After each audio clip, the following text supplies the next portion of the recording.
The 15-year-old accused gunman arrested for yesterday's Michigan school shooting was charged as an adult. The 15-year-old charged as an adult with murder and attempted murder. Cops capture the fugitive parents of school shooter Ethan Crumbley. Today I am announcing charges against the shooter's parents. Can the parents of a school shooter be held responsible too? That the Crumbleys, along with their son Ethan, deserve maximum punishments. I wonder how many people I will kill. Investigators say he opened fire inside Oxford High School on November 30th. On November 30th, 2021, the peaceful halls of Oxford High School were struck by an unexpected act of violence. The shooter, 15-year-old Ethan Crumbley, opened fire on his classmates, forever changing the lives of the victims, families, and the community. The lives of 4 students were taken away on that day and injured 7 people, some of which barely survived. The aftermath left a community grieving for the loss and suffering from the emotional and physical scars on the individuals involved. Due to the massive amounts of school shooting in America every year, proactive strategies have been implemented around schools to protect the students and teachers. Oxford High School used the active shooter drill where everyone would be alert, perform a lockdown, inform their peers, counter, and evacuate the situation. Eva Grandin, a sophomore at the school who attended an active shooter drill several weeks ago, said, "The school made sure that we knew where to go, who to call, and how to act, after fleeing from a hallway to a parking lot on Tuesday after hearing shots. If we didn't have this training, I don't know what would have happened." In addition, every classroom in the school was equipped with something called Nylock. It's supposed to be an emergency barrier to use on such occasions to prevent gunmen from entering the locked room.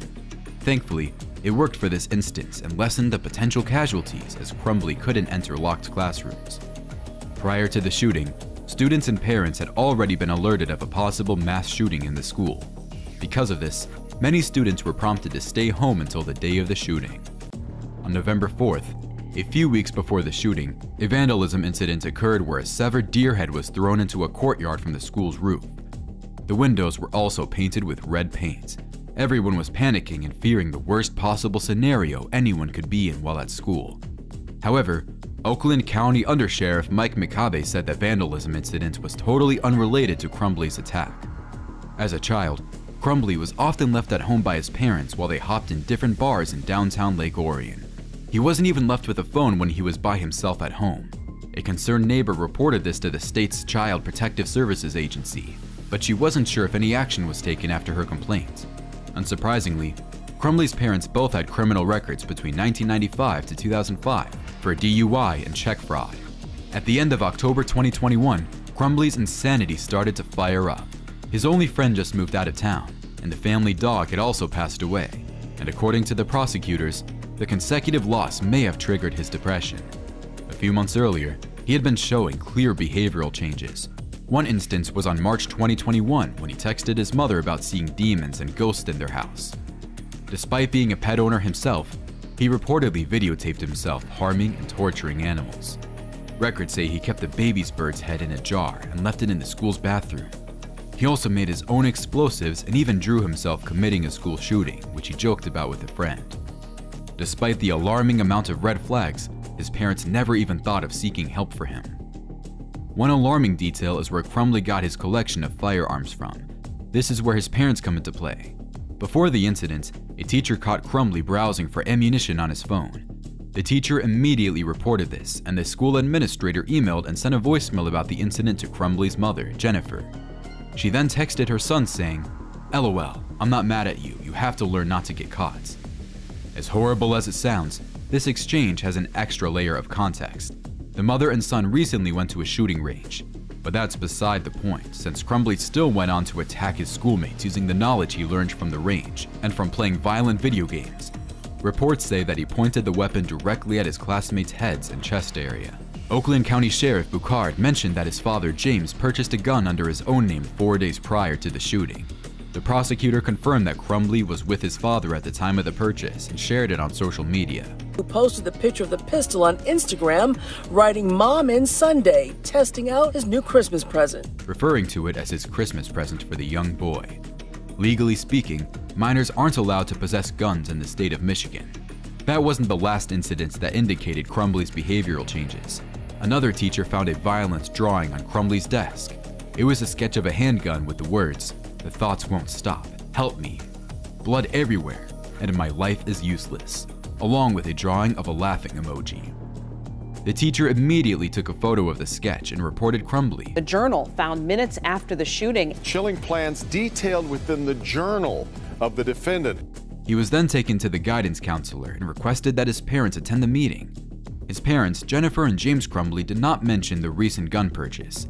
The counselor instructed them to seek counseling for their son, but they didn't do anything. The meeting was followed up by another, and this was around the time Crumbley allegedly committed the shooting. Minutes after the crime, Jennifer texted her son saying, "Ethan, don't do it," followed by James calling 911 about a missing handgun and saying that his son could be the gunman at Oxford High. What a tragic family. The shooting began. Crumbley's mother texted him, "Don't do it." He called police after the shooting, saying he believed his son was responsible. The shooting took 5 minutes. Crumbley entered a bathroom with a backpack, and when he exited, he was already carrying his weapons and started firing away at students. One student recalled hearing the sound of a gun cocking outside the bathroom, and when he opened the bathroom door after the police arrived, he was faced with bloodied bodies on the floor. The students and teachers were quick to respond to the situation. A voice over intercom immediately alerted them that there was an active shooter on the school premises, and they started to do exactly what they had practiced during shooting drills. At 12:51, when Crumbley began to open fire, 911 received the first round of 100 calls about the shooting. 3 minutes later, responders came, and Crumbley was arrested unharmed. He still had some ammunition left and intended to harm more individuals, but gave up easily when the sheriff came. One student posted a video of them hiding from Crumbley. As they heard someone claiming to be in law enforcement, they mistook them for Crumbley, so they ran through the window and were led to the deputy.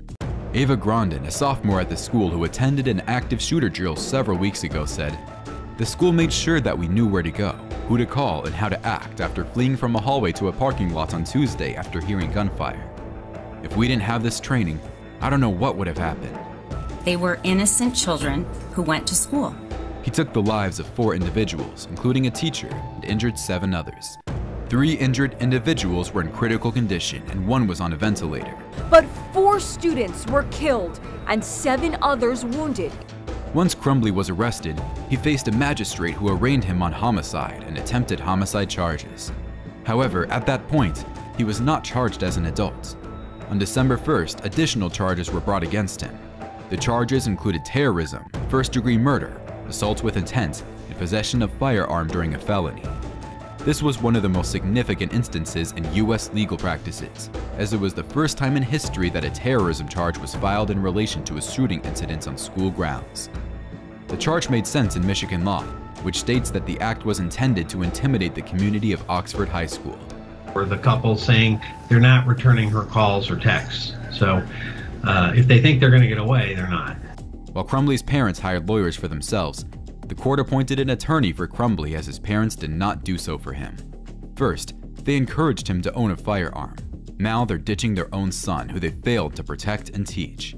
Prosecutor Karen McDonald, who revealed the gun was bought for 15-year-old Ethan Crumbley as an early Christmas gift. After announcing the charges against Crumbley, Prosecutor Karen McDonald told reporters that her office was also considering criminal charges against Crumbley's parents, Jennifer and James, for their involvement with the shooting. Today I am announcing charges against the shooter's parents, Jennifer and James Crumbley. She stated that responsible gun ownership is critical to preventing tragedies, and that those who are irresponsible with their firearms should face the consequences. When the charges against Crumbley's parents were announced, the two immediately left town, turned off their phones, and missed their 4 p.m. arraignment. Because of their lack of cooperation and wanting to escape, Marshall released wanted posters for Jennifer and James with a $10,000 bounty for leads.